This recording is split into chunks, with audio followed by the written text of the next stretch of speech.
नुआ संसार तोते अभिनंदन तो चल बाटरे झरु फूल चंदन तो चल बाटरे झरु फूल चंदन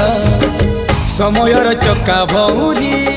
घुरे घुरे फुले कांदनालो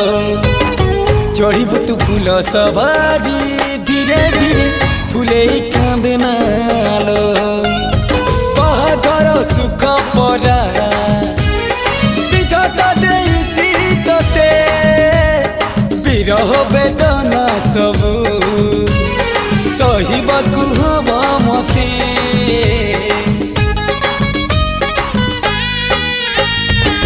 सिंथी तोर हेला सिंदूरी धारे धारे फुले कांदनालो चढ़ीबु तू फूल सवारी